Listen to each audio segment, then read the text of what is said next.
Commissioners for August 19th, 2015. And the first item on the agenda is the swearing in of a new commissioner and the swearing in of a new treasurer. Would you, Kathy Gary, Justice of the Peace, would you swear in the treasurer so we can get started? You want to do it up there? They generally do. Okay, so off we go. The flag. That's why the flag. America. I hold the corner of the flag. So I'll read it and then you repeat it? Sure. Okay, I'll do it, okay. Please raise your right hand. Repeat after me. I, William Albee of Tuftonboro, New Hampshire, I, William Albee of Tuftonboro, New Hampshire, do solemnly swear that I will bear faith and true allegiance to the United States of America do swear that I will bear faith and true allegiance to the United States of America and the state of New Hampshire, and the state of New Hampshire, and will support the Constitution thereof, and support the Constitution thereof, so help me God. so help me God.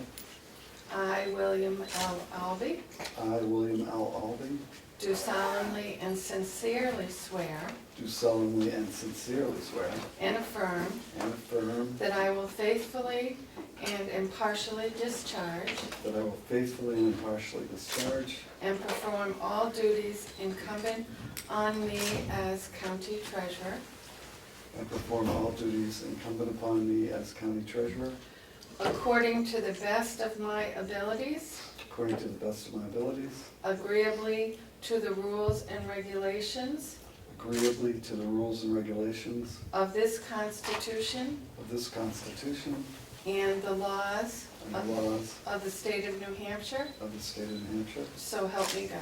So help me God. You're sworn in. Thanks. Congratulations.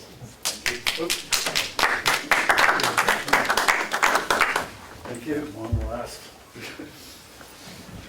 Congratulations. Good morning. Please raise your right hand. I, Chris Algren, I, Chris Algren, of Wolfboro, New Hampshire, of Wolfville, New Hampshire, do solemnly swear do solemnly swear that I will bear faith and true allegiance, that I will bear faith and true allegiance to the United States of America to the United States of America and the state of New Hampshire, and the state of New Hampshire, and will support the constitutions thereof, and will support the constitutions thereof, so help me God. so help me God. I, Chris Algren, I, Chris Algren, do solemnly and sincerely do solemnly and sincerely swear swear and affirm and affirm that I will faithfully that I will faithfully and impartially and impartially discharge discharge and perform all duties and perform all duties incumbent on me as incumbent on me as County Commissioner, County Commissioner, according to the best of my abilities, according to the best of my abilities, agreeably to the rules agreeably to the rules and regulations and regulations of this Constitution of this Constitution and the laws and the laws of the state of New Hampshire, of the state of New Hampshire, so help me God. so help me God. Congratulations. Thank you. Congratulations.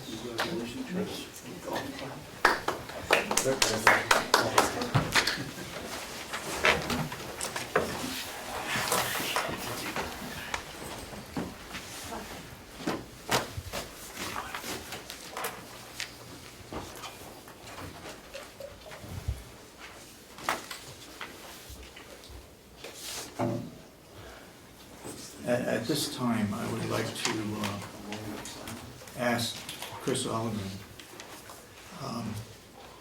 In my mind, there's a little dark cloud over your head, and I'd like to clear it up. You were the last person to submit a resume, and you were selected or appointed by the delegation. I guess I'd like to know where your allegiance will be. Is it to be with the Board of Commissioners, or is it to be with the County Delegation? Well, I think that as the sworn statement that I just gave, my allegiance will be to uphold and obey the constitutions Okay, of the state of New Hampshire and of the United States. okay. I also have said many times that you don't need to be a Republican or a Democrat to be on the Board of Commissioners.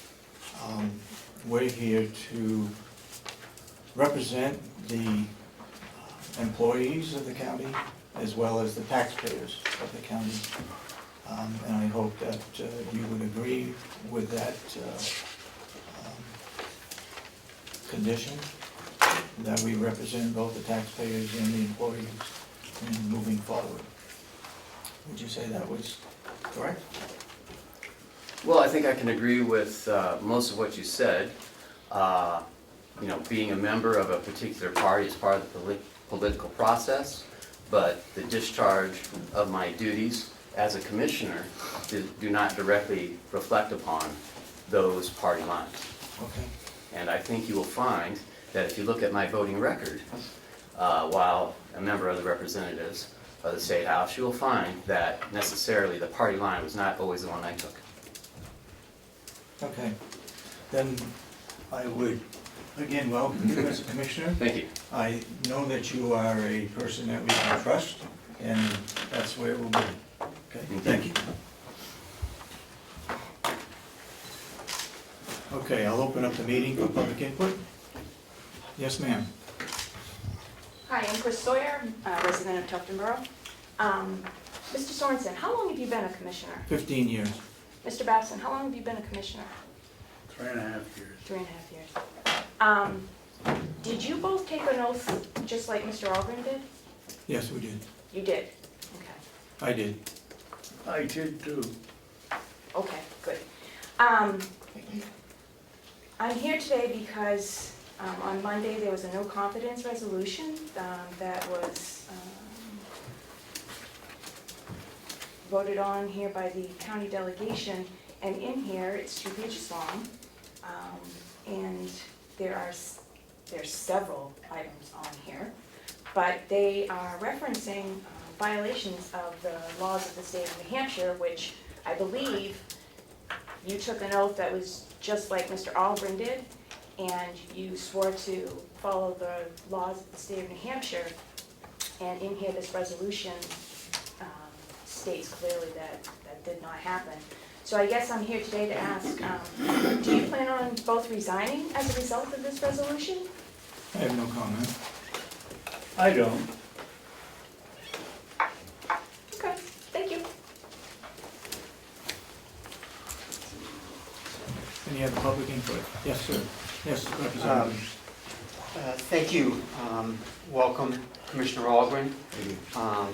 I must state I find Commissioner Sorensen's questioning of the new commissioner offensive, and certainly not a way that we would welcome a new commissioner,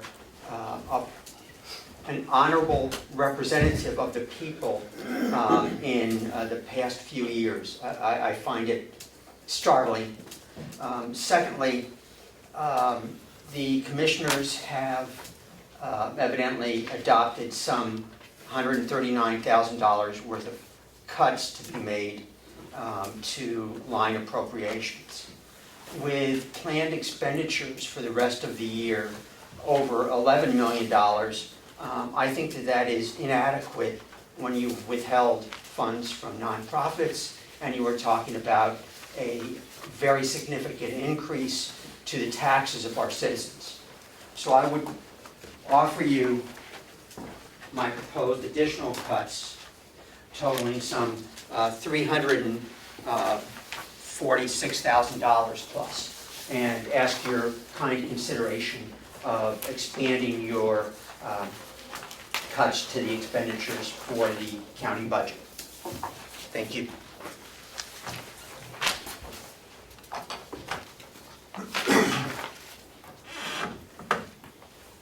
Anybody else for public input? Yes, Mr. Brown. last meeting, there were a couple of gentlemen here, about health insurance and how they could save us $1 million. Where does that stand at this point? I received a call yesterday from one of those gentlemen regarding the health plan. I planned this morning to give this to Chris Algren to follow up on. The individual told me that HR did not go back and contact him. I haven't checked with HR as to why they haven't. But I told him that someone would be on the phone to him, and I would like a new commissioner to follow up on that. Could we put that on for next week's agenda? Well, I would like, that's his telephone number, okay? Okay. And it's Tom Quigley. Would you do that? Sure. Okay. So that's where we are, Mr. Brown. At last week's meeting, I had said that the HR person and one of these gentlemen would get together. That didn't happen. So now the commissioners will follow up on it. About a year ago,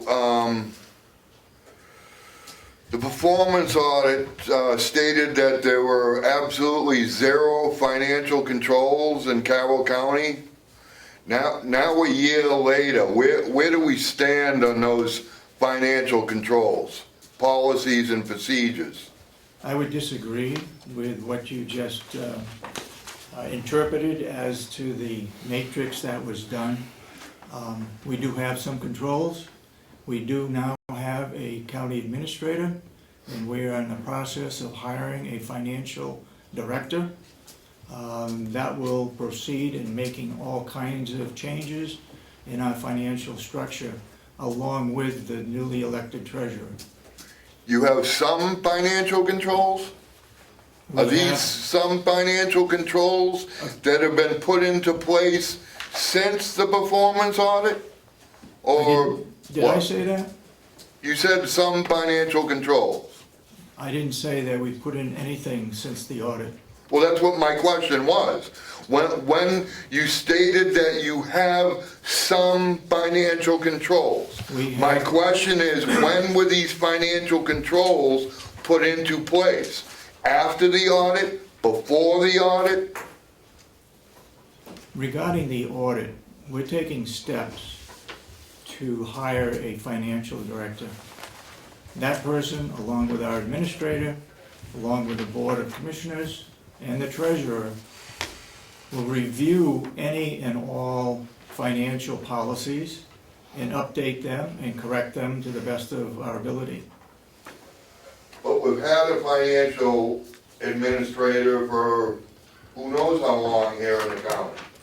So once again, what are some of the financial controls? Were they previously in place? Are they newly, is this an ongoing process? I mean, finding a county administrator is not a financial control. What financial control? I mean, there's $2.5 million missing here.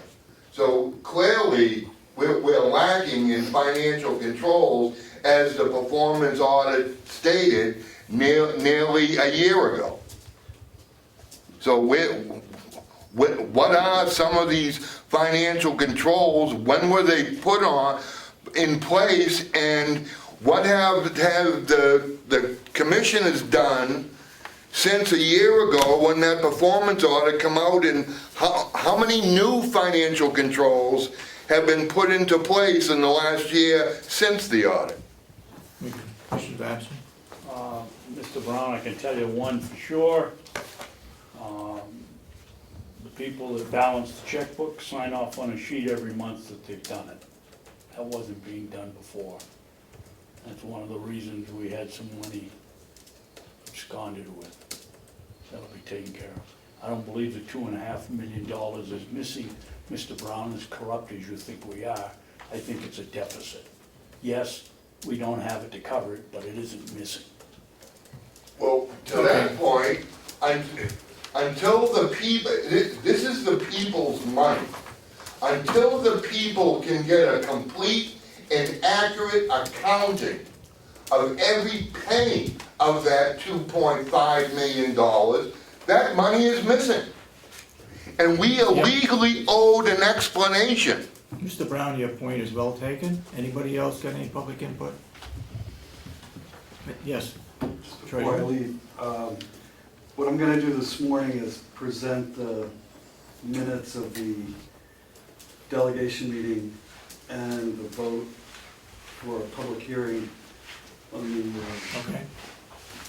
the needs of the county to the bank and attempt to get our TAN money released so that we can continue to operate. Okay. That's what I'm doing. You're gonna do that today? I'm gonna do it right now. Okay.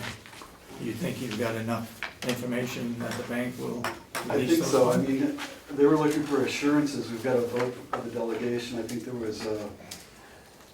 I think it was 14 to, It was unanimous yeah, everybody except. that the process moved forward. Well, Not they're that we having a- approved it. No, but I think it shows good intention and Mhm. willingness of the delegation to accept that we are in need of a supplemental budget, so. Okay. Yeah, Tracy? I feel it necessary to say that I don't believe that the commissioners or the board acted in a way that they intentionally put us in this position. Obviously, you're in a tough spot right now, and you should know that if you're going to intentionally put yourself in this kind of position, that you'd have to deal with this kind of fallout. So I know that you guys have now, after doing some audits and stuff, found some shortcomings, you're trying to fix it. I personally, as a taxpayer, want to say that I'm glad that you guys are taking on this tough problem and trying to fix it and doing the things that you can. I also understand that you don't write the procedures and policies, you guys just approve them. And you guys are trying to hire someone to go into the financial position downstairs and start doing those things and correcting the problems that has been identified. I understand it doesn't happen overnight. And, but I just want you to know that I appreciate that at least you guys had the integrity to bring it forward to the public, dealing with the fallout now, and you guys are trying to fix it. Thank you, I appreciate those comments. We don't get very many appreciable comments from the general public, but thank you, Tracy. Yes, This is Damon? kind of a question for Chip, but I was just wondering if when he asked the bank for, at least some TAN money, is that gonna include nonprofits as well? Or do you think that's kind of pushing it?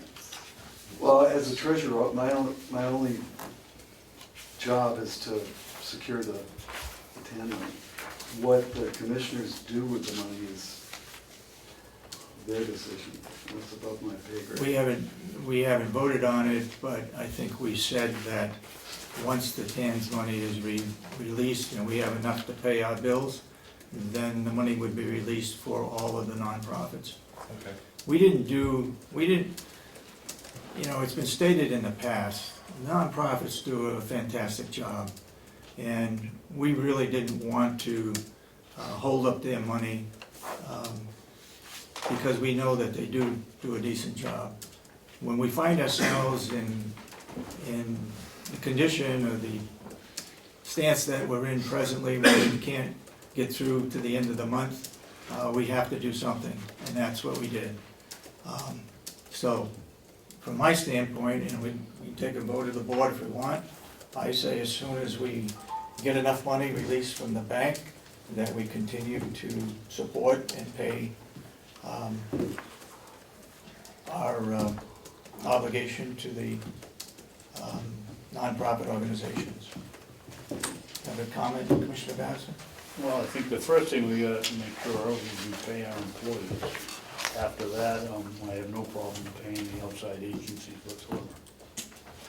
You have a thought on that? I can agree with what you've done so far. Okay. Hopefully we can move forward.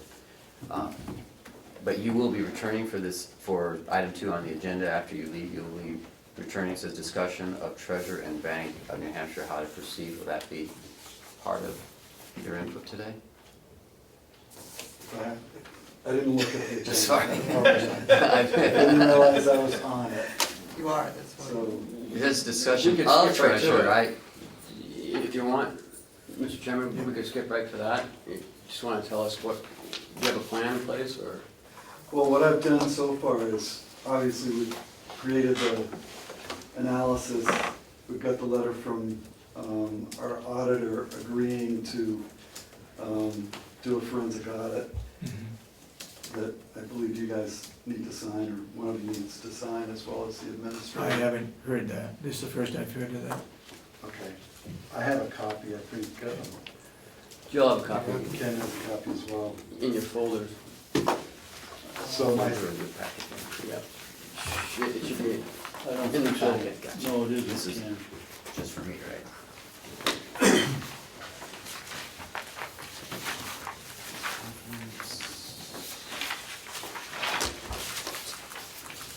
Well, it should have been in your packet. It's from Ron Bolio.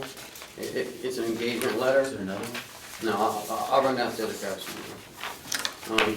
I have, here, you can, I mean, you guys should not get one, I guess. Keep it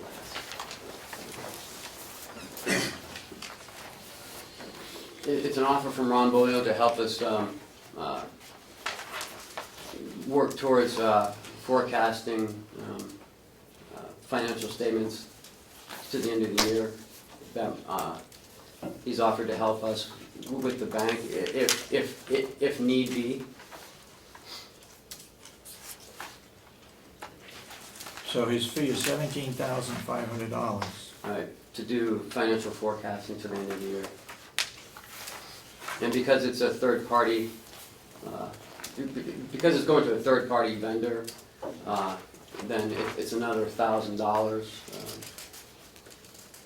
I'm not sure that you can avoid this action.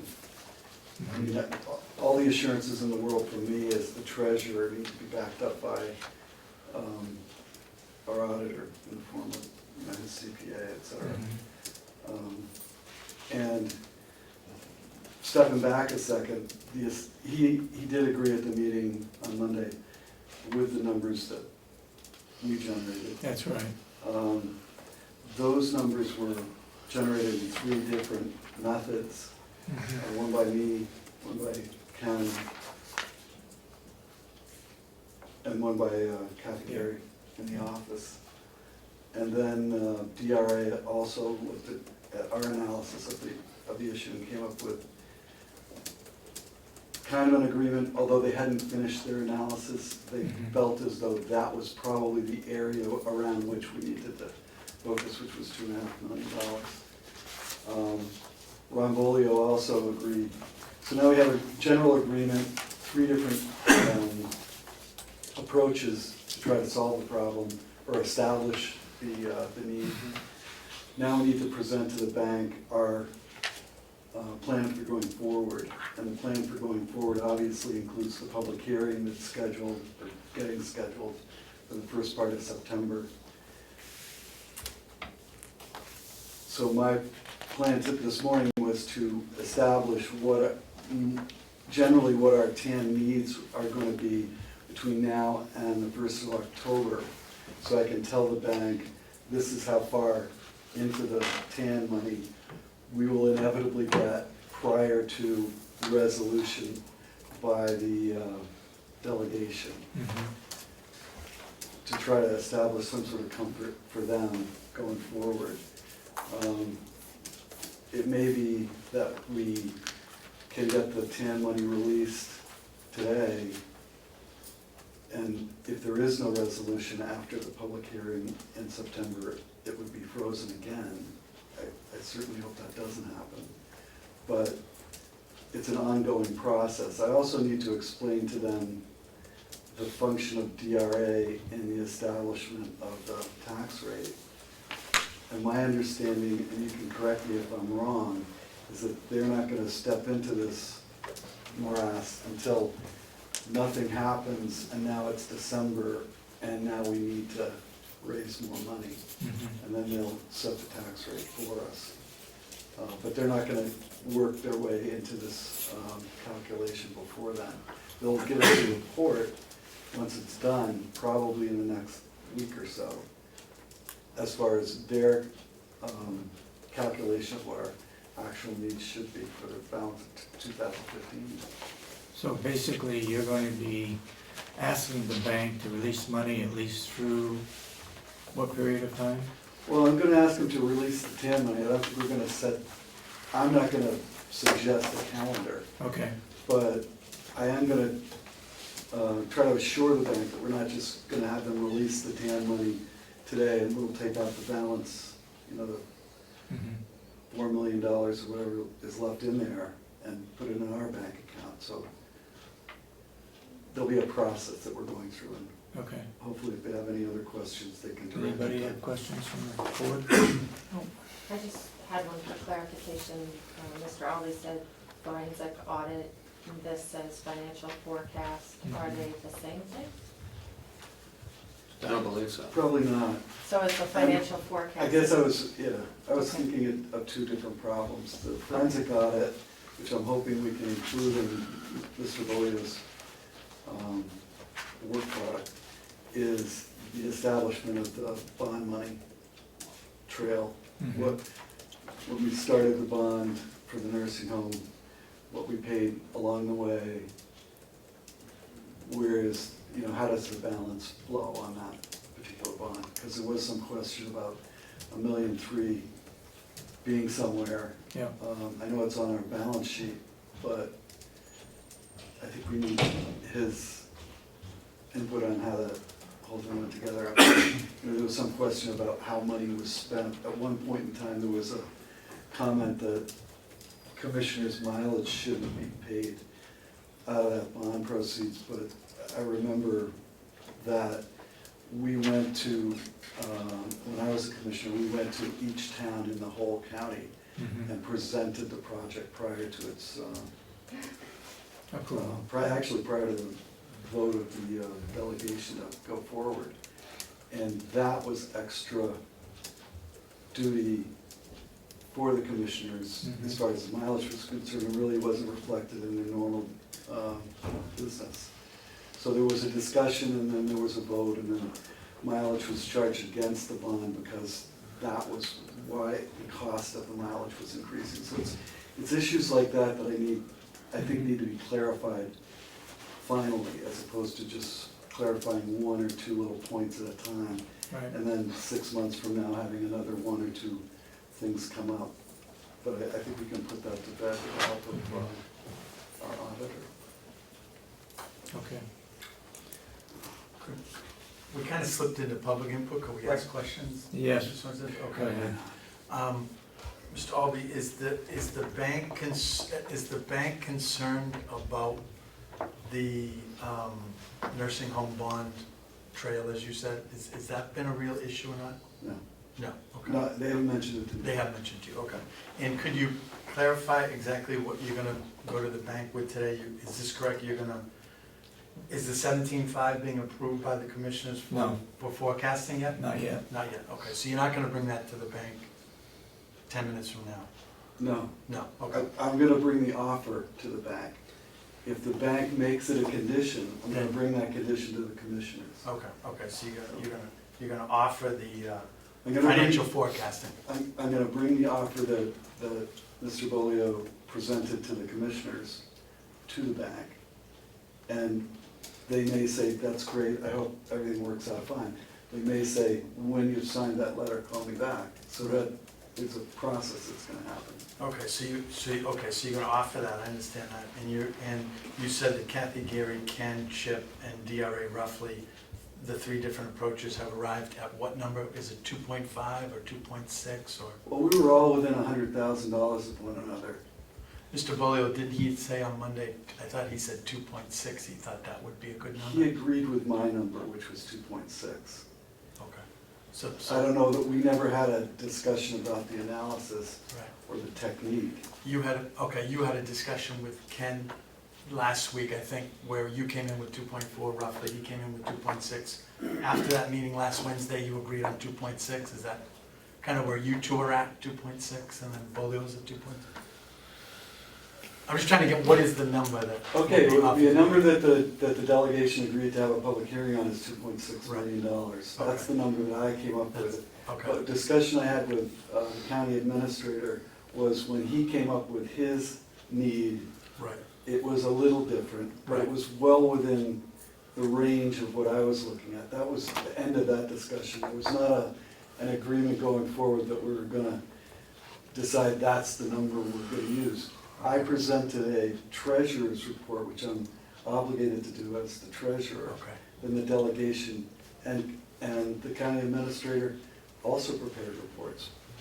right, It's up to the delegation to decide what number they wanted to Right. use, and I think it was on the representation of Ron Bolio, and also DRA, in spite of the fact that they were a little foggy as to specifics, I They think were a little- they also agreed that it was somewhere in that range, so I think Right. between now and the public hearing, it will be established pretty close to exactly what we need. so it's not as firmly established in your mind yet, exactly what the numbers, I know the delegation threw out 2.6 as a working number. Do you firmly have established a number in your mind for the county, the delegation? If nothing else changed in the Right. budget, Yeah. I'm absolutely confident that 2.6 is what Okay, we need. 2.6, okay. That said, Representative Cordelli just presented $300,000 worth of cuts. Right. I mean, any cutting to changes. the budget, any changes to the budget changes the need. Okay, Okay, thank you. ma'am? Two quick questions. The paperwork that you just passed out, is that a proposal for just a financial forecast? Yeah, I believe so. Okay. Forensic audit, where did that word come about? That came from me, but it came originally from Ron Bolio, because he does that. And it is the issue of the nursing home bond. Yeah. To try to answer that question. I think negotiating, and I don't know, guys talk out of school, but it's up to the commissioners how they want to approach the auditor, but he's presented his proposal at $17,500 to do a forecast audit. I think it would be not a big leap to include that forensic audit in that work, or the 17.5, but that's a discussion the commissioners need to have. I guess the reason why I'm asking, I'm an accountant, a forensic audit is very different Oh, than yeah. a financial forecast. But those are the two things that we need. Right, So so I'm trying that to- was brought up, that a forensic audit needed to happen on a portion. Right. That was Okay. brought up at the public hearing. Okay, so we're talking about two different things here. This right now that's being presented is just for a financial forecast, but Yeah. also a forensic audit was I think the proposed. more of these questions that we can settle as quickly as we possibly can and as professionally as we can, the better off everybody is. So if he's going to be doing the work, and he's already done audits on 3 years or 4 years of our county budget. He's through 13, Yeah. and he's almost through 14. So he's familiar with the county budget. So Oh. I think it's high time that we get it all cleared up. That's Yeah. the treasurer's Okay. position, but I have limited authority. Right, no, I was just getting a clarification because a forensic audit is a totally different Right. animal than a conventional audit. That's And a big I deal. apologize if I confused the issue. That's okay. Thank you for the clarification. Go ahead, Representative. Thank you. First of all, the delegation has been trying to get an idea of what exactly Bolio's firm is doing for the county. Are they doing financial statements, financial audits, how much is owed to them? There was discussion in May at the delegation meeting that their firm had offered to do a quarterly report on accounts receivables at the nursing home for $5,000 a quarter, when you can get the same information from the nursing home's accounts receivable system. I don't know if you've moved forward with agreeing to that report or not. Agreeing to another report, I haven't seen the scope of work, so I don't know what he is talking about in terms of a forecast. I don't know what he is forecasting.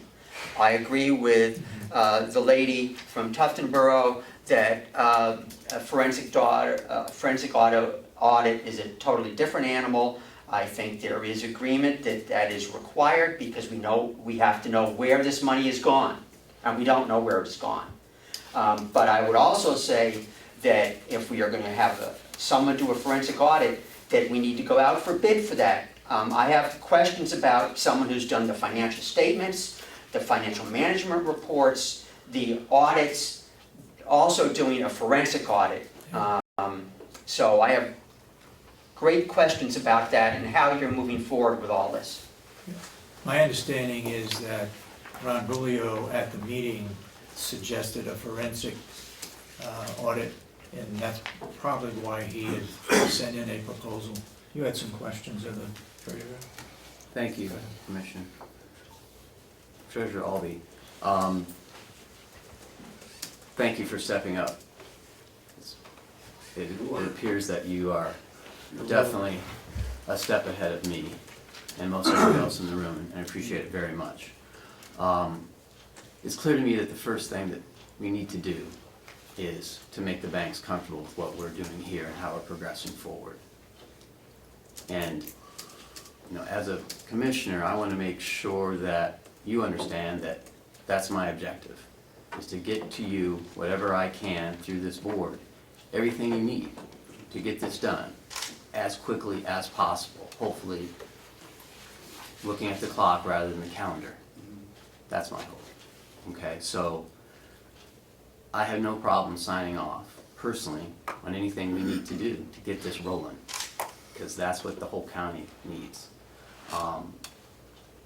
So is there anything beyond this letter that you feel that you do not have in hand to make the banks comfortable with rendering a decision? Well, I don't think so, but that was why, once again, thank you for your support on this issue, but I didn't look at the agenda, and I apologize once again for that. My intention was to contact the bank, tell them what we've done, what we have, and then I could ask you if I needed something else. So at this moment in time, I have no idea whether we have enough or we don't have enough, so I'll find that out as soon as I have a conversation with our bank. Please let our administrator know as soon as you find out. You'll be the first one and the second one. Thank you. Anyone else who didn't have the opportunity to have public input? If not, then we will move along with the agenda. Yeah, I'll make it. I would, before we go on with opening up the bids, I would like to hear a motion regarding a county clerk on the Board of Commissioners. I'll make a motion that Commissioner Algren would be the commission clerk. I'll second the motion. Further discussion? All those in support of the motion say aye. Aye. Aye. Aye. And so voted. One of your No increase in pay, Chris. One of your duties I'm used to that. is to find a recording secretary. My understanding is that we have a resignation of the recording secretary, so they'll be high on the list. Also, watch for the where the minutes are. Find out from the business office as to where they're being kept presently, and that then you take on the responsibility from there. Okay? All right, Will and Wendy?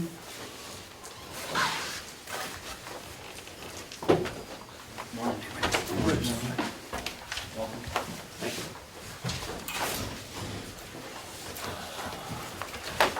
You want to open up one of those bids? Open up another one. We're going to talk about the bids, right? Correct. Okay.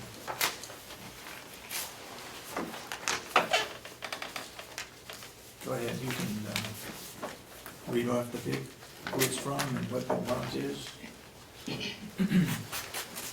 All right. Bid price form.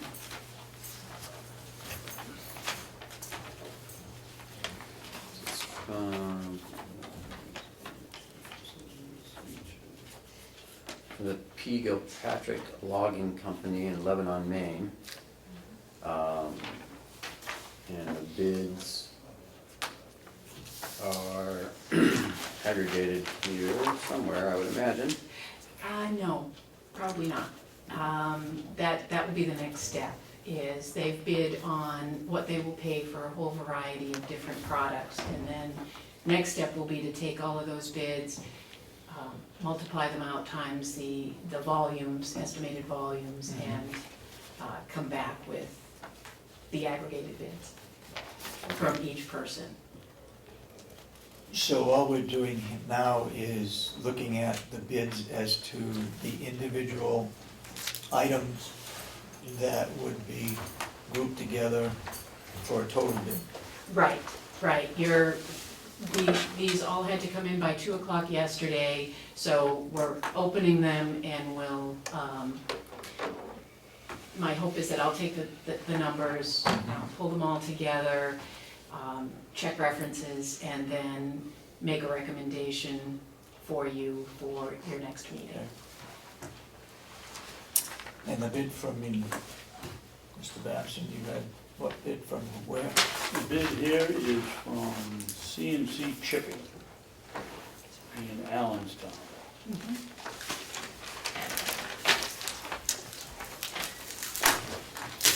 Can I look this one? Sure. And we did ask for the bids two separate ways. One, asking for them to pay for our products and be able to market all of the products however they wanted. And then the second way was putting in bids for the products with the expectation that they'd be providing 3 truckloads of hardwood, truck-length wood to the county processing center. 3 truckloads would estimate as how many cords? Between 33 and 36. Each truck will have about 11 to 12 cords.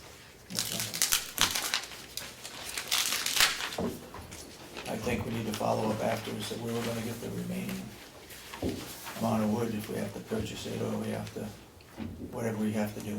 Do you have an all in there, Chris? What's it?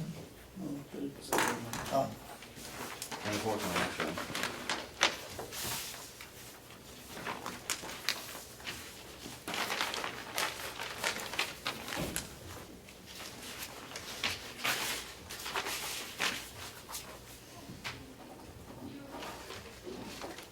why would we get a check? I don't know, but I like the idea.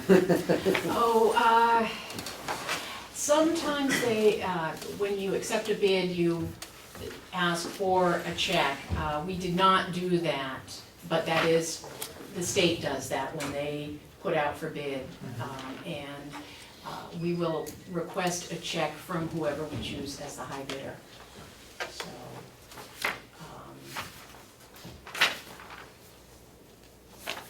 Okay, I guess the next step is to pass these bids back to you, and you could look at them and come back with a recommendation next week? yes, I won't be able to be here next week, but I can send you recommendations through email. And I can get with Wendy to come back next week. And I'll put together a draft timber sale contract. In the past, you have signed it as commissioners. Does that process change where we have a county administrator? Should he be the one signing it, or do you sign it? Commissioners approve the contract, and we would sign it. You sign it, Yeah. okay, But it's given to him, and he will give it to us. okay. Okay?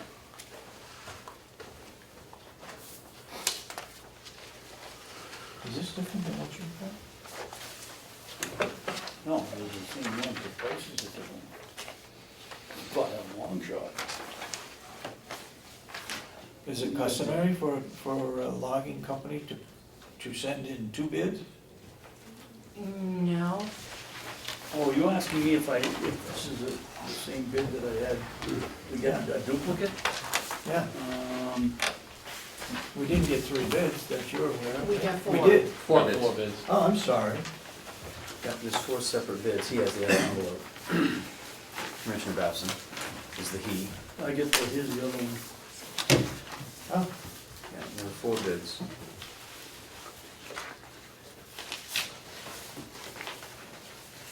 I thought there were only 2. Quite a difference in them.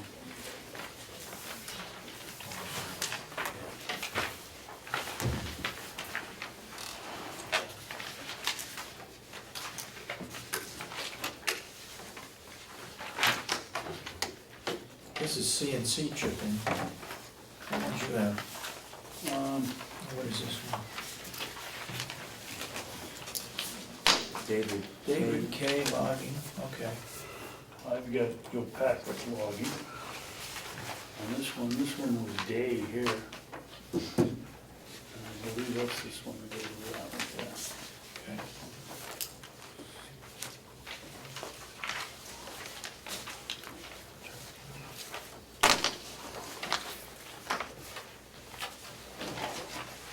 Big difference, so.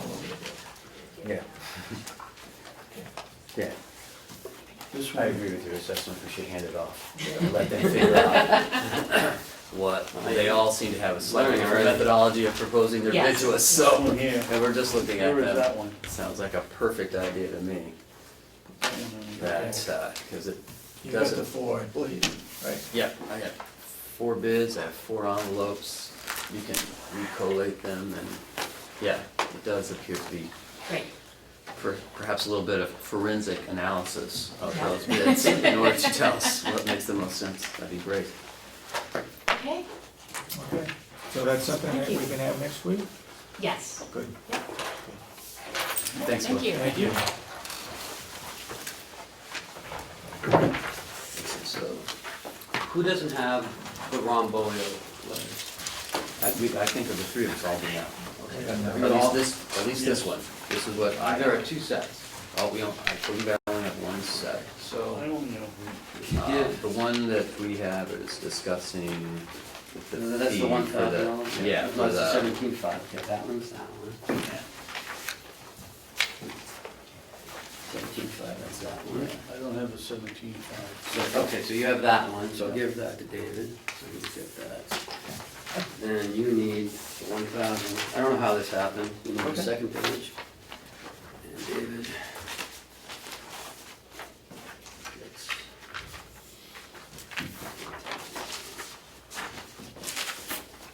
Okay.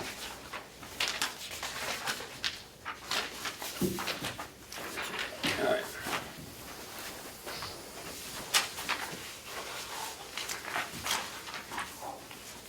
What is your suggestion or comments regarding Ron Bolio's? Well, I think, personally, I think the bank's gonna require it for the full, 4,500. But I think, for now, we should let Chip see what he can do. He's down there talking to the bank right now, so we may know within the hour. Okay. But, would you, I know the comment was made on Monday that we paid for auditing, but we had not received it. My understanding was that was put into, to carry over. Would you check to find out regarding monies that were set aside for the auditing? And where we stand? This year or past years? Well, Because this year, you know, we went to the executive committee and they did give us more money for the audits because we Okay. needed to do other ones. that was for 2014 or 2015? That's for 2013. 2013, It was for 13. the one that you just completed. Okay, They had to do a line item transfer. okay, 2014, he's starting now, said he'd be done by October. right. Um, So are we going to need more money for? Sure. Yeah, October 14th. I believe so.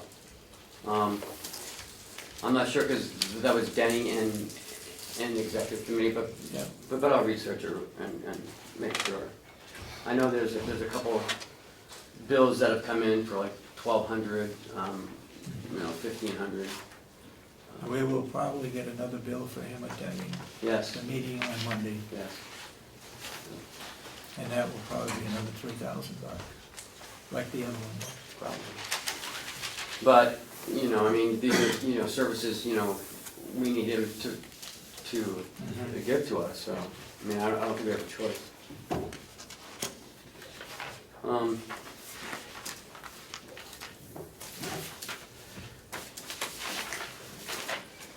Do you want to keep going? Yes, go ahead.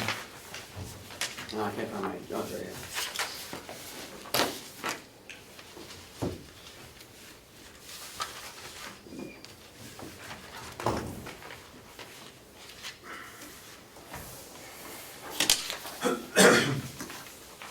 The no confidence resolution.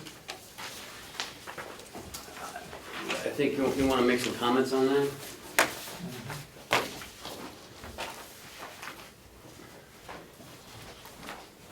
I'd like to make a comment on the very first whereas.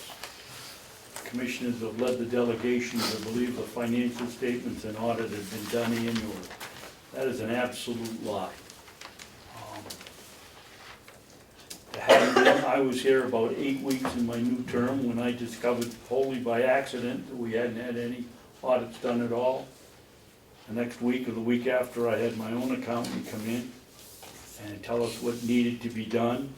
I have never, ever, I don't know about any other commissioner, but I have never led any delegation member to believe that financial statements have been done. And I think it's a shame that, from my own personal feeling, that everything is the commissioners. A lot of this stuff goes back to before Denny Miller. Unfortunately, David was here, but I wasn't, and neither was Denny Miller. And I'm gonna tell you, the first one is an outright lie.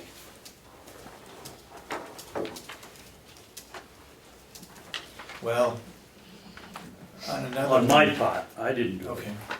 On another one, whereas the commissioners placed excess bond funds from the new nursing home construction project in a general account, a fund account, despite instructions from the bank in August 2010 that they should be in a separate nursing home account, and those funds cannot now be accounted for in violation of RSA.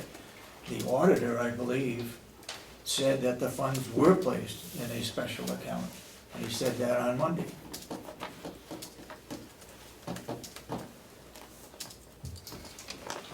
But anyway, I guess my comments regarding. one other. Go ahead. Go ahead. One of them here is whereas the commissioners have provided misleading or incorrect annual surplus information to the delegation. I think it tends to sound like we did it on purpose, like let's get together and see if we can come up with a fake number and give it to the delegation. That's about as far from the truth as you can get. Was it incorrect? It was the same, it was the information we received from our business office, and if it was incorrect, it was incorrect, and if not, then a fine. But we didn't sit down and get together and say, we'll give them misleading information. I would agree with that. I would also make I guess a general comment that nobody is lily white here. The commissioners are not lily white, the delegation is not lily white. They've quoted several areas of concerns that they had. Well, I recall back that the delegation violated 91A because they were polling their reps regarding an issue that needed to be discussed, and that violates 91A. And when that was brought to the attention of the delegation, they said, well, we tried to do the best we can, but that's not following the law. And then Commissioner Miller, before he left, the day he resigned, gave them a statement that they manipulated the budget on the last day down in Concord before the budget was submitted. That they violation by some percentage of what they could do and what they couldn't do. So, you know, we need to move ahead and get away from a lot of this stuff. There's still probably things that need to be settled, and come up with reasons for what happened. But the longer we dwell on this, the more money we can spend on this. I like what was in the County Daily Sun today. Finger pointing in county budget mess is shameful. I agree with that statement. I think it is shameful. I think if the delegation wants us to work with them, I think it was shameful for that resolution. I have stated numerous times, on numerous years, that the Board of Commissioners were willing to work with the delegation at any time regarding the budget. And that still stands. I was glad to see in the paper that the chairman of the delegation, Representative Umberger, said that she would be willing to work with the board and the staff. And I think that's mutual as far as I'm concerned, of making it anything possible that we can do to work with the delegation to get this mess straightened out. I'm not sure that that resolution was called for. In fact, I had my resignation ready to give, and I decided to hold back on it. I did ask a representative after the meeting as to whether I should resign or not, and that representative who voted in support of the resolution said no, definitely not. And then I said, well, the non-confidence resolution puts us in a bad light. And he says, that doesn't mean anything. What was passed doesn't mean anything. But he voted for it. But he voted for it. So, you know, we get conflicting messages back and forth. Another conflicting message that I should mention was, you know, whether it was required that the county have an audit or not. In the statutes, in some places, it says municipalities, and it identifies towns and village districts and so forth. It says nothing about county. And I believe Representative Gordelli put a bill in, and I don't know where it stands, whether it passed or not, It turned down. regarding, what? Got defeated, I believe. Got defeated. Was to make clear that the county was or had to have an audit. If it got defeated, I don't know where it stands or what it is, but there was conflicting information that was given as to whether it was required for an audit or not. Not saying that we should have had it, we should have had it. Whether it was required or not, I guess is in flux, as far as I know. If you look at the RSA, it says, may have an audit. Okay. Or, you know, may have and should have are two different things, so Right. I agree, we should always have an audit, because it lets us know where we are financially, you know, Yeah. where we stand at the end of the year. Because if we don't have an audit, this is the fallout of not having an audit. Yep. The no confidence resolution, I feel was brought up at the worst time. Inappropriate time? Inappropriate time, when you're struggling and when you're trying to get everyone to work together. I mean, this isn't working together. This is saying, you did it, you did it, you did it. And really, you know, we're all in it together. I mean, the taxpayers, the employees, delegation, commissioners, everyone. So let's stop trying, focusing on pointing fingers whose fault it was, and let's work collectively, collaboratively, and, move forward, and let's get this thing done so we can move on to next year. Yeah. I, Any other members of the board? Go ahead, Commissioner Babson. Another one, whereas the commissioners have not accurately reported the nursing home bad debt that has been accumulating for the last 7 years. I don't think that's fair at all.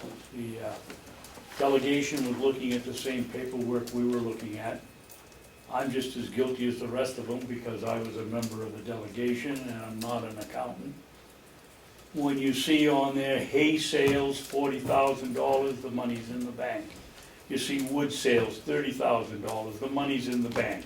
Now you get to Medicaid payment for revenue at the nursing home, and that's what we billed out. Who would have thought there was nothing in there showing receivables that would say if it was 12 million bucks and you only collected 8, you've got 8 of money in the bank and 4 in receivables. To accuse us of having misled them, they had the same information, we're all guilty. I don't think, maybe there are accountants on the delegation, but nobody ever questioned it, including me when I was on the delegation. I assumed that money was money in the bank. And of course, when it isn't there, $2.5 million of it,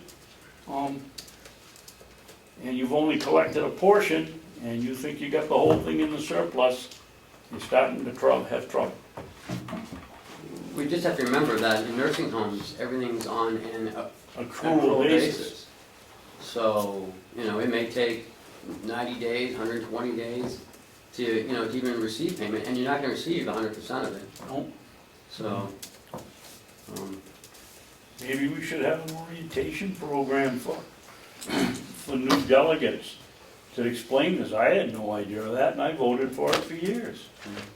Chris is an accountant, he was head of the subcommittee, he never pointed it out. And I don't mean to point fingers at you, Chris, but you are an accountant. You didn't pick it up, I would have thought an accountant would have. We did, me, you, everybody else. Bless you, it's a comment. right.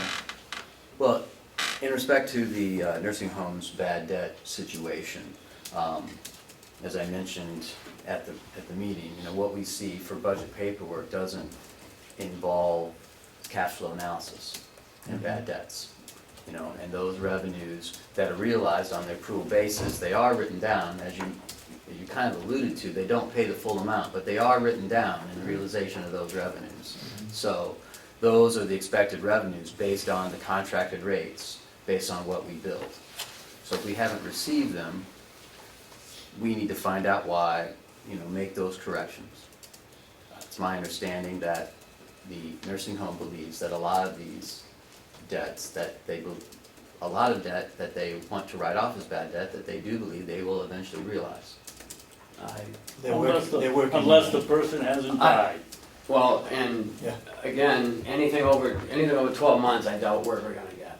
So that's just, from working in the nursing home for 13 years. Yeah, I don't know the specifics at this point about whether it's where it all lies, in Medicaid, Medicare, private pay, where it all lies. But as far as my comment on this resolution, I agree with Commissioner Sorensen that a lot of us made errors along the way. Some may be more culpable than others, but I think what we did do was we had an audit done, we realized there's some things we needed to look at, and now we're looking at them. And through the fallout of that, some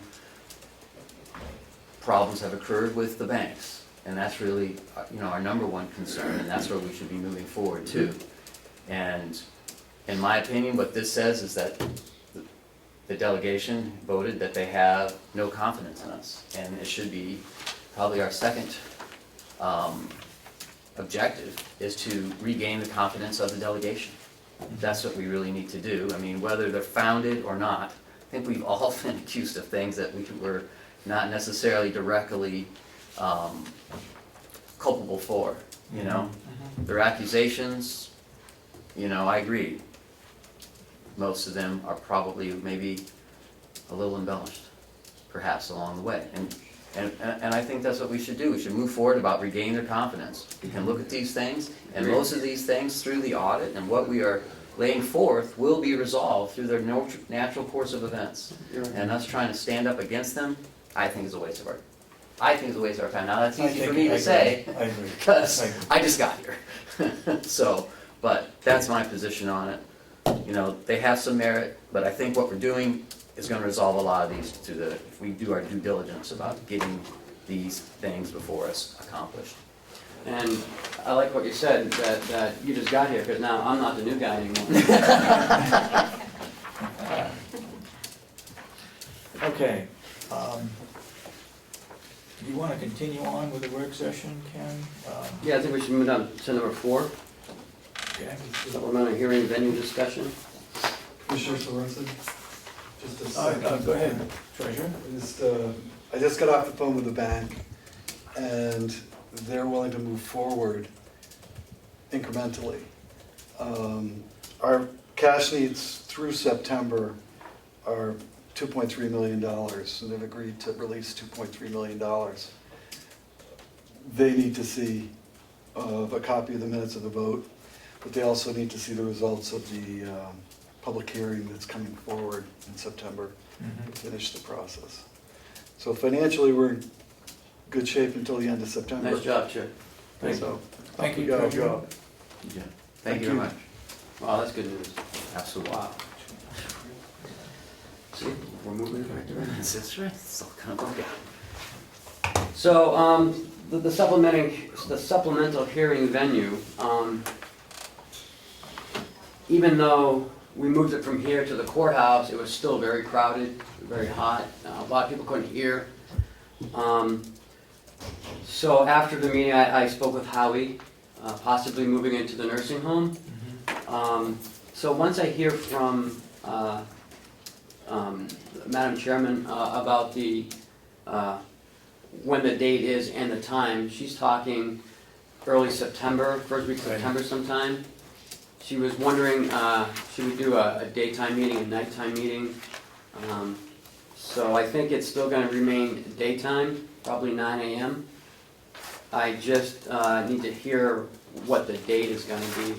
She's suggesting either the 2nd or 3rd of September, or the 9th or 10th of September. When is Labor Day?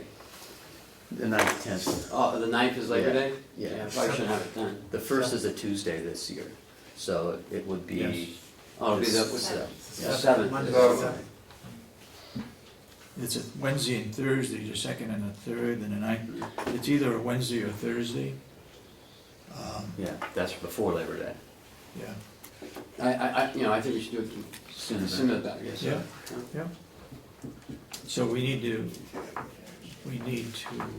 follow through on everything in order to correctly advertise that hearing. Notification to all towns. Yep, You have all the information as to what needs to be done. yes, sir. Mr. Chairman, doesn't the RSA say that it's the Clerk clerk of the commission delegation's responsibility to notify them to the town, not our. I understand that, but I think You should check and make sure it gets done. Right. Work with Ed Butler Okay. and see he's a what work on needs to be done. Gosh, I can't remember. So we're really talking about either the 3rd or the 4th of September? That's what she was thinking. Yeah, that's what she said, 2nd or 3rd. 2nd or 3rd. I'm sorry, 2nd and You said 3rd, third, not 3rd and fourth. 4th, 2nd and 3rd. It's either Second and Wednesday third. or Thursday. What, would it make a difference whether it was during the day or in the evening on those days? Well, I don't know, I think she's just thinking of, remember, we're doing this for the public input, so, Yeah, the night maybe more people could come, that's what she was thinking, I guess. Really, I don't know what she was thinking. well, it's her choice anyway. Right. then It's all her. Let her She decide. said she would get back with me tomorrow. Okay. So, I'd like to take this moment to thank the Bank of New Hampshire for understanding our situation. cash flow needs and, you know, releasing that money to us at this time. They just really saved us really, and I just want them to know that. Okay. This for public input or? Well, no, I just wanna mention, you just mentioned the nursing home, and I've been over there filming that before. 2 other locations, one in Wolfboro and one over in Moultonboro. It would be a large capacity theater. They have a stage where everybody could see and would more than take care of the amount of people who happen to show up for this public hearing. It's just another alternative, I just wanted to mention that, you've been probably to both Who of might them. where would that be? The school would be the. The school? Yeah. In Wolfboro? The schools and, yeah. And the one, what's the academy over in Moultonboro? Now, would they charge to use that venue? You could ask even one of the reps, was it Carroll Crawford? I mean, she's from Moultonboro, you could always ask her. I don't know, Okay. I just wanted to mention that, that's all. Okay, thank you. Yes, sir. Commissioner Babson? No, it's okay. Our lovely clerk has just sent me a note. What about the possibility of Ossipee Town Hall? They have microphones, and I agree with her, the acoustics at Mountain View Nursing Home are not so good. That's not quite what her note says, but I agree with her. For the purpose of geographic location, maybe Ossipee would be the better one, rather than going either the Wolfboro or Moultonboro. Yep. It'd be difficult for the people up north. So maybe Ossipee might be a suggestion that could be followed up on. Okay, I'll let her know, and, you know, because she should Your decision. decide that right now. 4181, Ken, 539-4181, for the telephone number for Town Hall. And they do- 4181? And they do charge, yeah, They do, John? yeah. Typically a refundable cleaning fee. Just wanting to pick up your trash. I don't know, you don't spray We paint bring the in, we walls, you take get out? your $25. I'm sure Commissioner Babson coming from Ossipee could make, we'll pay for the water? We will. All right. Okay, anything else on the hearing, Ken? No, sir. All right, then the next item, nursing home agency transfer request. Yes, sir. In your package, you'll see an email from Howie. The agency line item, they're gonna start, they're gonna be, they're actually getting close to going over it, so. I just didn't know if maybe we could work something out with the executive committee on moving a certain amount of money in as opposed to each request. I don't know how the board feels.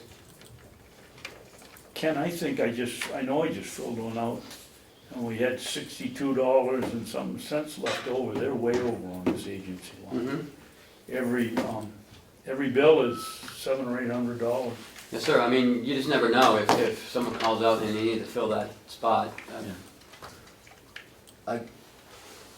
Some of my, thank you, Commissioner. All right, some of my institutional knowledge may be somewhat outdated. However, it was the resolution passed by the delegation that if we were moving money from line to line within a department, then we did not need to go to the delegation for that. It's if we moved money from one department to another. No. It's every transfer. You can't overspend a line item. Period. Right, period. And when did, so did they? It's the so they- McCarthy, it's the House Bill 520? 562 or something like that. This that- was for so that passed $1,000. The RSA has been long-standing that Zero. we're held liable if we go over by over a penny. Yeah, no, I understand that, So but we can't. that's the budget in totality, not a line No, it item. isn't. line by line. Line by line. Okay, well, The we can Belknap have that case- discussion later. So McCarthy's bill is passed and is now into law? Mhm. Okay. August 4th. Okay, then that, all right, I'll give you a copy of it. that's fine, so that historical knowledge is smooth. Okay, so, yeah, I agree with Ken's assessment. Is that okay to Mhm. project you Yeah, like that? absolutely. Okay. That we should probably talk to Howie about his expected deed based on what's happened so far this year. You know, because the agency line, but with the understanding that this means that we're moving money out of other salary lines. Yes. You know, because that's where, you know, we're paying less to our employees because we're bringing in outside agencies. So, I mean, we should move money out of that, we're not moving money out of. No, he's moving something- out of nursing into. Right, something the agency. extemporaneous. Yes, sir. Okay, so we're not, you know, obviously the agency people are a lot more expensive, Mm. so. $85 an hour, I guess. So there may be, at some point, we might need to do that, but at this point, we need to make that our objective, and so we're not doing this over and over again and show a It would little probably be forethought. every other week, yeah. Right, showing a little forethought until we can, you know, hire the personnel that we need to not use the agencies. Well, and sir, Okay. a lot of this is if someone calls out sick, a nurse, and we can't find a replacement for that nurse, then we have to use an agency, and they may only get, you know, 2 hours notification.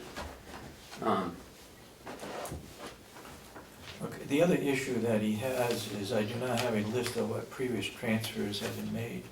So we've got to feed that back. We have that to downstairs. them. We have that Yep. book downstairs, we just make Yep. copies and send them over to Okay.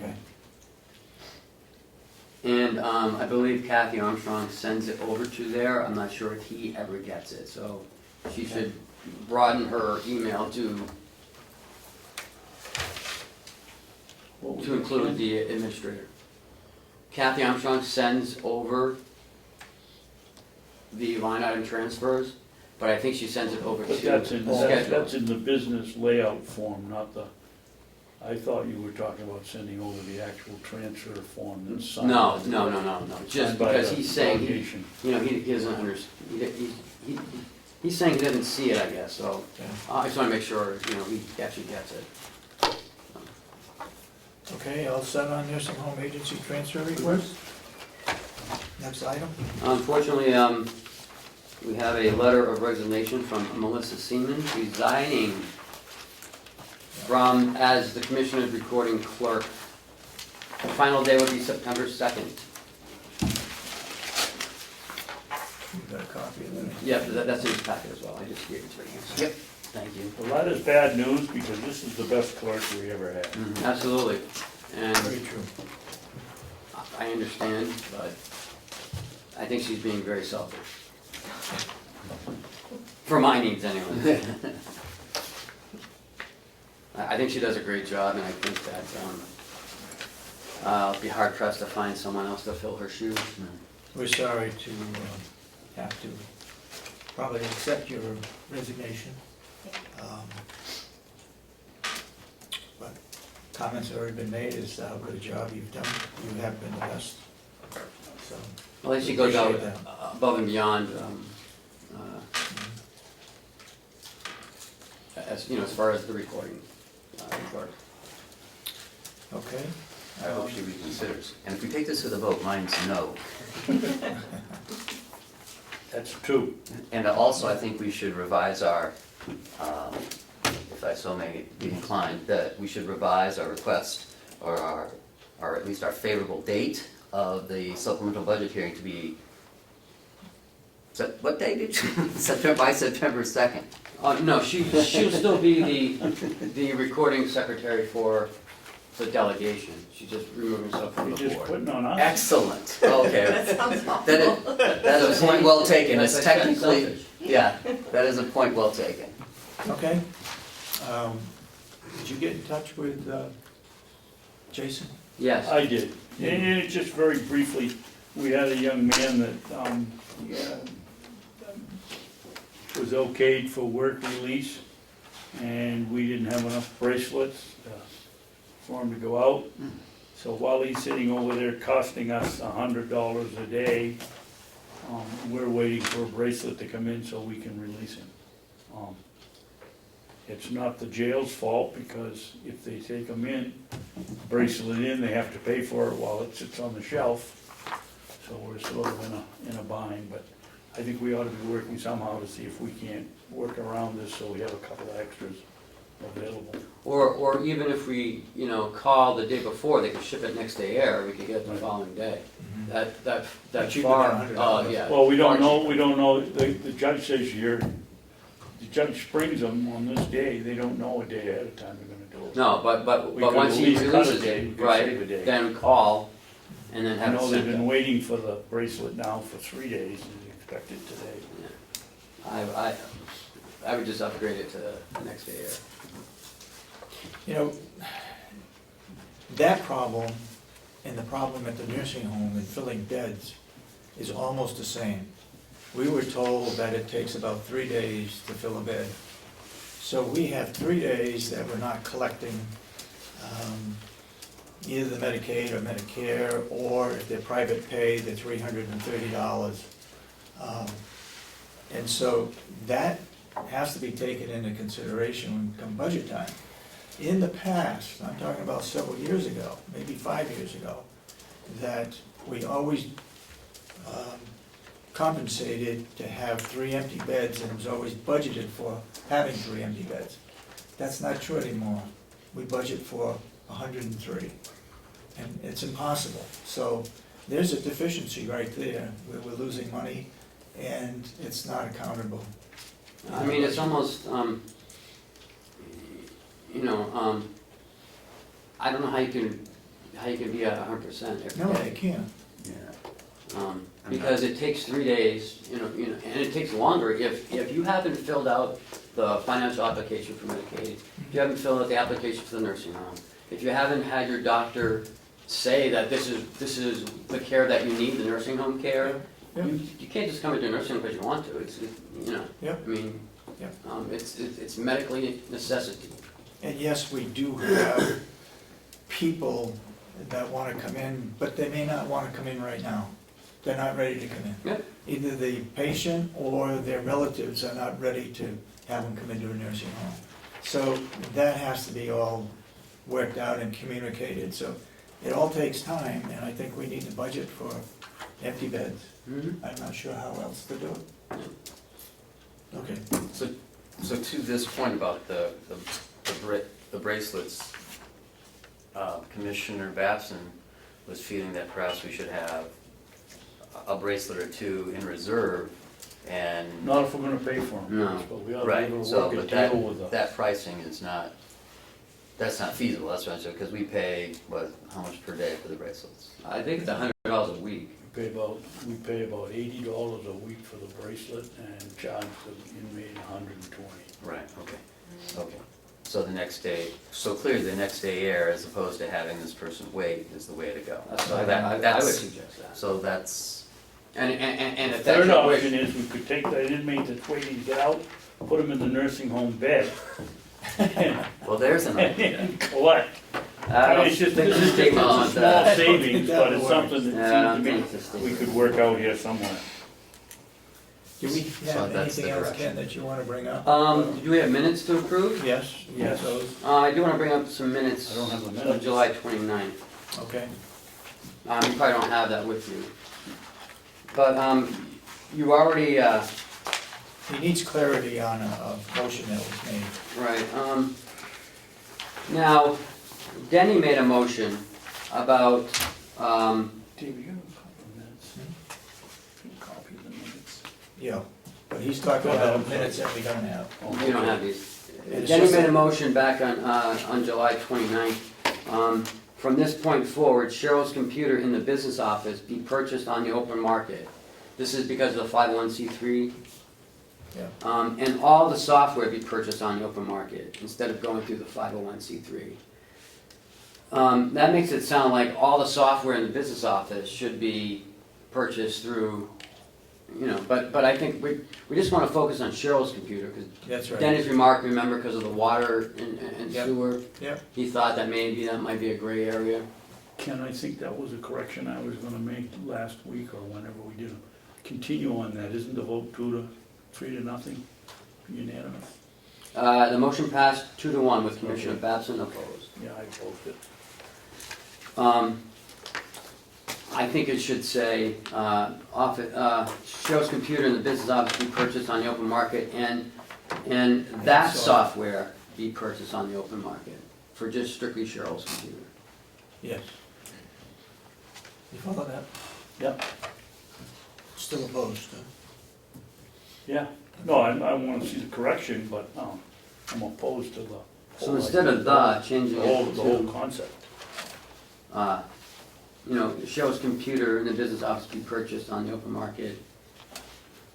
And, That any software pertaining to hers right, be purchased be on the open market. purchased on the open market. Right. So you want any software pertaining to hers? It's good for me anyway. Do I hear a motion to clarify that motion on that particular date that the minutes were I'll move it. approved? I'll move it. Second. Can I offer another one? Good. Rather than an employee's name, if it could have the position, Yeah, Good idea. yeah. Good idea. Receptionist, administrative assistant, administrative assistant? if that works. See, this is why we need you.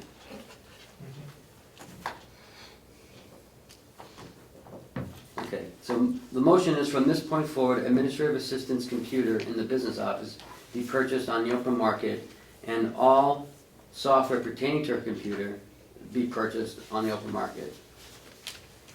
Any further discussion? All those in support of the motion say aye. Aye. Aye. And so voted.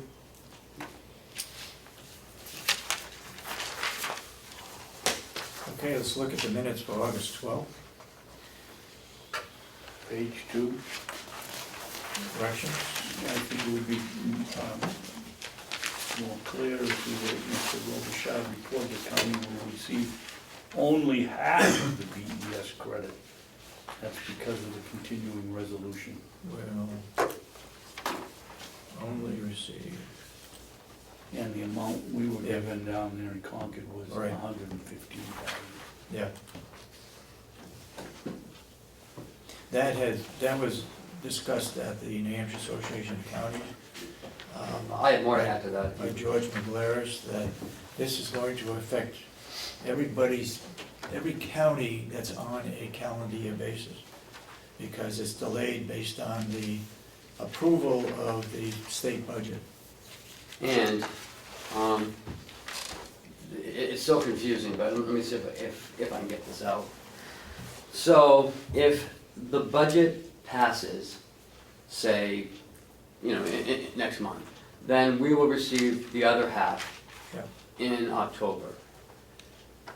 But the state has increased the cap from 112 to 114 million. So that means our rates go up a little bit. But because we have the credit, the full credit, we will get, we'll have an $85,000 left over, if you may, at the end of the year. If it goes to next year, the rates go up, we get the full credit plus a half of this other credit that we're due. So, I'd have to do the figures, but, so for this year, our cost will not go up, it'll remain the same with 85,000 left over if it's passed before the end of the year. If the budget goes, if the continuing resolutions continues, everything is frozen at 2015. Going into 2016, if they pass the budget then, we get this half, the rest of the half, plus another credit for 2016. So we still may have a little bit of surplus from that too. Yeah. Okay. So I don't think it's gonna impact us as much as the larger counties. I think Hillsborough was looking at a $2 million hit, Yeah, yeah, so. yeah. Okay, any other changes to the? Yes, go ahead, page 2 again. I believe it was I that reported on the NH Association of Counties concerning the hiring of the part-time executive director and a Okay. lobbyist. I have no problem You with backed that. that up after I have no you asked problem. me what I learned, and I made that statement. Okay, we'll change it to Babson, cross out Sorensen. Any other changes? Do I I hear a make a motion? motion, we accept the minutes of August 12th as corrected. I'll second it. Any further discussion? All those in support of the motion say aye. Aye. Aye. Then so voted.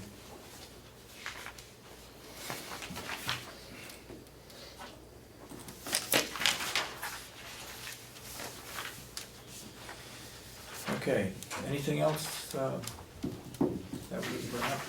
No? All right, then we'll open it up again to public input. We're almost on time. Yes, Ann? Ann Hamilton from UNH Cooperative Extension.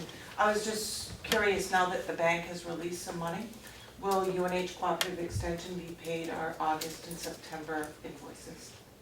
As long as the treasurer and the administrator say we've got the money, yes. Okay, thank you. Yep. Yes, Representative? I just wanted to give you a little update on the sheriff's Homeland Security grant Oh, okay. that I'm working with Yep. him. Yep. On the last page of the application that you were given, and the first step was followed properly by giving you the application first so it can be reviewed before it goes out to be applied for.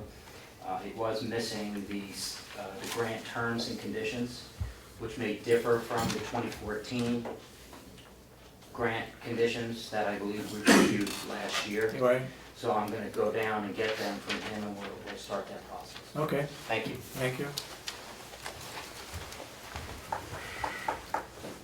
Yes, A sir. couple questions on that, thank you. I know Chip talked about forecasting financial statements, polio 17,500. So have you approved those monies, or we haven't heard from Chip whether they need it or not? Like, you haven't officially approved that? I think the board will take it under consideration, but I don't think we have to act on it today. Okay. And I kind of like what Representative Cadelli said, that it probably ought to be put out for bid, and that the firm that we have presently that's auditing, has done the audits and the financial statements all along,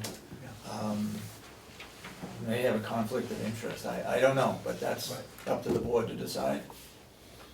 would that go also for the forensic? The forensic audit, I think several people have spoken up about how that's quite different from the Yeah, financial forecasting statements, so I would think that would be the same. I'll take it under perhaps put out to consideration. bid for that, okay. And, Delegation, I believe, would have to approve that, because we don't have a line item for that. okay, for that extra auditing, for the forensic and the forecasting, and they'd have to approve that. Okay, and, were you aware of the cuts by Billy Cordelli? No. You weren't, okay. I Is that a guess public we record? would take that under consideration as well, after our administrator reviews it and finds out whether we can afford to do that or not, and still operate properly. I looked at those cuts really, really briefly, and some have already been done, so, you know, some of the cuts in there. But the bottom line is they're the fine. same. No. So the 346 is not on top of yours, just the brief?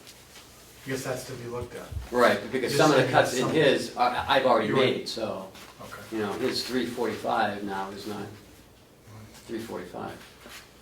I guess the final question. 682, yeah. Would the, you know, given the public's concern about access to you folks and everything, Ken, would you be willing to meet at night with a Umberger? Oh, for the. Absolutely. Yeah, for the. Absolutely. Yeah, would all the commissioners be willing to meet at night? Sure. Okay, okay. Thank you. Other public input? Can I make a Okay, go ahead. About 5 years ago, the commissioners attempted to do nighttime meetings. These, yeah. And as it turned out, I believe he did it for a month or two, he had worse attendance than during the day. Yeah. And, but this may be a This is different, different. this may be a different situation where it's a supplementary budget, and maybe that will be enough to get people to come out and find out where their money's going. Damon? Well, I was just kind of curious, I'm just kind of tacking on to what he said. There was, it sounded like the bank wanted the financial forecast as part of their condition to release. Well, you were here when Chip came in, right? We don't know that, Damon. I mean, We don't know. Ron Bolio, threw that out there. I'm not sure. But isn't, Because he's in that business. Right. So I mean, I don't remember exactly what Chip said, but wasn't financial forecast included in what they wanted as part of releasing the money? I didn't, They just wanted documents Yeah. showing us that we could actually pay this, back. Okay, So that document would be the cash flow sheet that I created, okay. the treasurer's report that Mr. Albee also created. So there's no urgency on the 17,500 to do those forecasts? no. It's up, I don't believe so at this point. I haven't talked to Chip, he just he popped in here. First of all, the delegation's got to prove that, it's over 5,000. Oh, that's true. We don't have a line item for that. You couldn't even if you wanted to approve it. You said it. Well, I mean, that's what the law, I mean, that's. Yeah. That's what McCarthy's law is. Right. Anybody else public input? Mr. Brown? Trying to look it up here and I can't find it right up the top of, but there's an RSA, you may want to contact the County Finance Commission.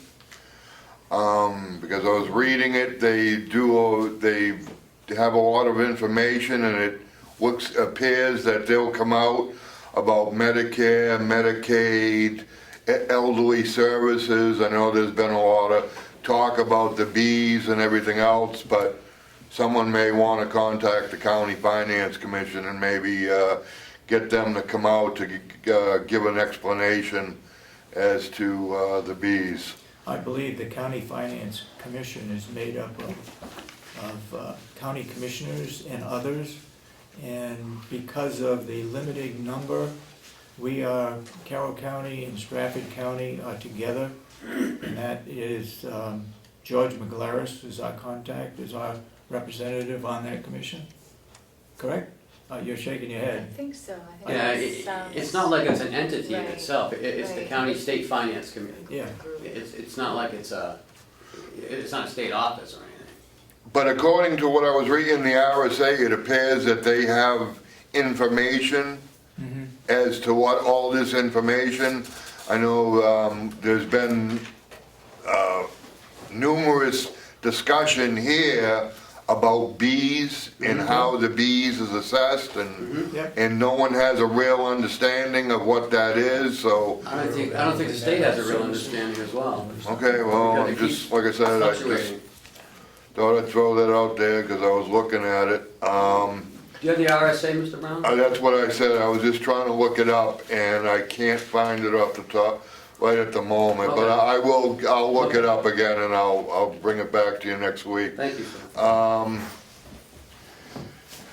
As far as to the comment about regaining the confidence of the delegation, I think you have a far worse problem, and first and foremost, you need to regain the confidence of the people of Carroll County, the people who pay the bills. I think that's first and foremost. We had a budget committee meeting in Wakefield last night, and there is some real concern about everything that's going on in the county, how the town is gonna pay for a supplemental budget, what the town receives from the county. So I think the priority should be trying to gain confidence of the people and the taxpayers of the county. But- Regarding that, Mr. Brown, my comment would be, and it's not, is that the delegation has given back supplemental money to reduce the taxes to the tune of over $7 million over the last 6 years. And that is a credit to the delegation in reducing the tax rate to all the taxpayers in the county. Just my comment, okay? But what I think it's really, is what is the return on investment from the county back to the taxpayers of the county? We're spending, we got basically a $30 million budget up here. What is the return on investment of that $30 million each and every year back to the people of the county? I think that's the more. What's And, the return, Mr. Brown, can I answer that? Right. What's the return on the investment of the state services as well? I mean, not every taxpayer uses other state services, right? But Well- you still pay, taxes. well, no, you can't, see, that's, you're getting into a little, you have to compare apples to apples. Right. Okay, And I am. well, you are. Mm-hmm. Does the county pave the roads? No? Most people in the state of New Hampshire drive on a state road. Mm-hmm. So most people are getting much more return on investment through the state than we are from the county. But if you have a loved one that has to go in a nursing home, Or the jail, well, same thing. I'm we glad. provide different services. Well- So, I mean, you can't say that, that you want the return on your investment from the county, because not all taxpayers use the county services. And the ones that they do use is UNH Cooperative Extension, And other agencies. other outside agencies that the county does supplement. And we have different operations. I mean, we could definitely be like down south, and the county could do the roads, the bridges, the water, everything. Schools. Okay, but to that point, you were the one that brought up the difference between, the state and the county. I was making a comparison between the return on investment. Well, right, and now I'm gonna get back to the return on investment that you just brought up with the nursing home. Okay. Myself and Commissioner Babson, for a long period of time, were trying to push for a county list for the nursing home. Because, if someone's lived in Carroll County their entire life and paid taxes, there ought to be something that I've lived here for 80 years, now I need to get into the nursing home. There should be some return on investment to that person when they need nursing home services. But when it came down to it, there is none. Because the nursing home is based upon need.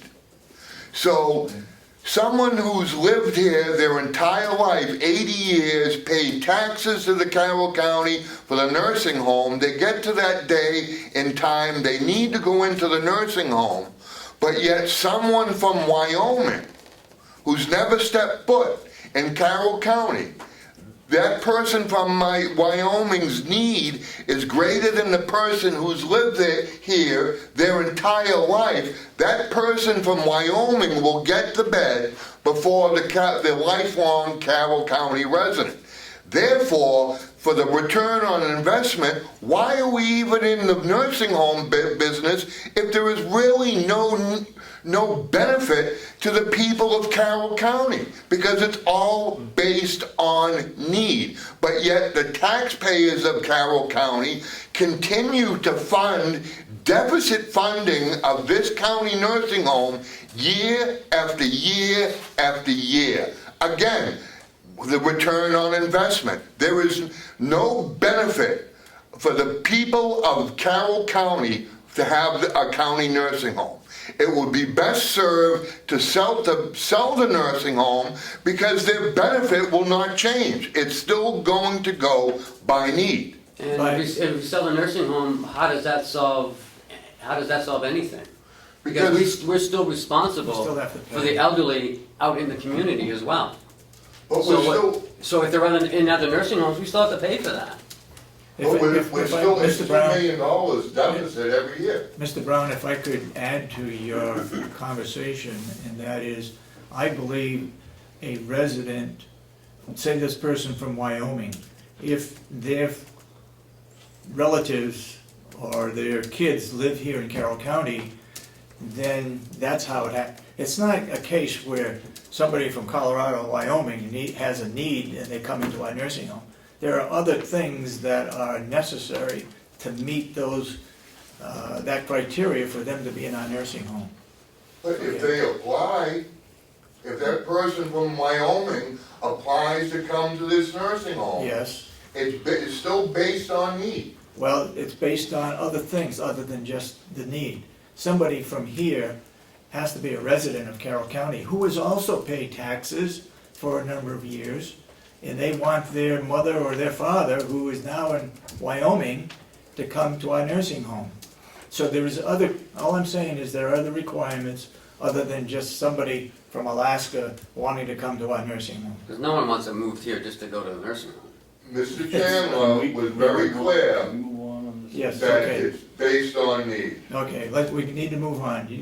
You, I was just gonna state, if I remember right, a few months ago, Mr. Brown, I think Howie came in with some of the people who do the, accepting in applications and stuff like that, and explained that to everybody on how that works and why that is. And I have to, from what I remember, I have to agree with you, it wasn't just someone from out of state can just say, hey, they have a bed in Carroll County, I want it. yeah. There was other requirements. But along with that, it is based on the need on who gets that bed first. So, I believe that there is a process and it takes a while, and that's why beds are empty. And I can understand that people like Mr. Brown, who's been here for years paying taxes, and someone like, say myself, who's only been here 5 years, and say I want to bring my family, because I was the beneficiary of the will or whatever, and brought my mom and dad up here from Mississippi and put them in, I could understand where that would upset him, but I think that's the way the law is and the way it has to be. And how he explained that when he was here a few months ago. Okay. Go ahead, Commissioner. Change the subject just slightly, but still on the bees. I think I brought up after the last Association of County meetings that the department used to send out a CD with the who we're paying for and the service they're getting. And somebody told us that they were told not to send it here anymore. Why would we not want to get the disc? It had something to do when Stephanie Millbury was here and they changed it from human services to, I don't know what happened, but it stopped at that time. We used to, I would think that we'd want to get that disc every month. It's a CD that what? It says who we're paying for and Oh, what the okay, so it's services a are. list, it's a list. And even if they're still alive, way back when, we used to get it. Stephanie Millbury, we used to sign as commissioners, we used to sign documents where these people and what money was going to a particular nursing home. Yeah. They discontinued that, not because we didn't want it. Somebody down there did it. Because I think at one time we were doing the elderly, children, in foster care. Yeah. Yeah. But then a few years ago, the state split everything up. And, Okay, yeah. we gotta move on. Any last comment? One more, Mr. Brown, that's it. Go ahead. Actually, I have two. Keep hearing about the moving on part. We have $2.5 million that is missing. That's public money, whatever that amount lands up to be, but that's public money. I think public money, there has to be a legal complete and accurate accounting of public money. I have contacted the Attorney General's office about this. They want me to, of course, send a letter in with the explanation of everything that's going on in here, but I think I would request that it would be best to come from some members of the delegation, because I'm sure trying to get one agency to step on the toes of another You need agency. to talk with the delegation about that. But, well, I'm just saying, I think, you know, And I also make it to move forward, there has to be a complete and accurate accounting of public money. Okay, your point is. I just want to make it clear though, Mr. Brown, the $2.5 million is not missing. It's not Well, missing. Then where, but we don't I have mean, an you make it sound explanation. like, you know, someone took the money or. But we don't know it's just that gone yet. hoof and they meant, no, there's, you know, we've got a deficit over at the nursing home, we had a deficit here. But then you ask But the that other money's not side, missing and though, the but other you said side 2.5. disagrees. Right, no. So that's, Okay. It's not missing though. All right. all right. And then the last one I had was, the comment, about the audits. Yeah. There was, back in the day, when this audit situation came out, there was a piece of paper handed out that, and it was said that audits were done. And it was a blank piece of paper that it was a stretch to call it a financial statement from Commissioner Babson's personal CPA, and everyone was told, we did audits. So, to Okay. that comment, that's not All accurate. right, I believe Representative Comeau had raised his hand. To just focus a moment on something we all agree on. I believe Commissioner Babson, when he was actually an attendee of the meeting, went somewhere up in North Conway, or had planned to find out about the list of people who received the benefits. You were trying to determine if the people that actually, if they're still alive, are we paying for people that we shouldn't? Did we ever get any resolution about that? I don't even remember doing that, Ed. I don't remember it either, but. Well, you did. It was you and several other people were gonna go up to North Conway and try to I don't know why figure we out were where gonna go to they were. North Conway. Well, that's because of HH&S. Yes. Oh, office up there. Office up there. Okay.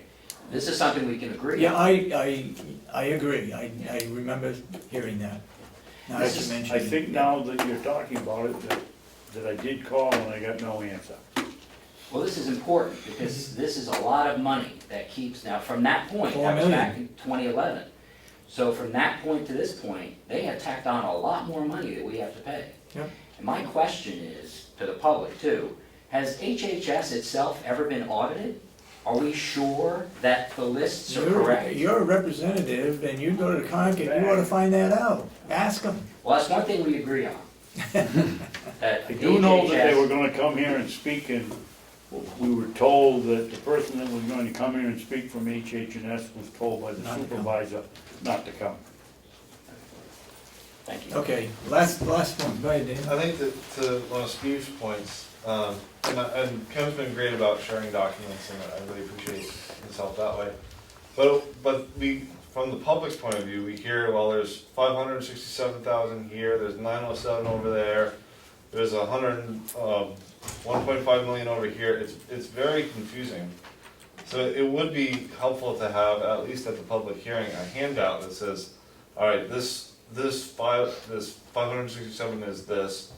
Just a little explanations of what each pocket of money is, because it's very hard to hear about 567 over here, 1.5 over there, and then there's another 1.3 that we don't know where it is. I mean, just some sort of bullet point, simple explanation to the each pot of money. You see what I'm saying? Okay, yep.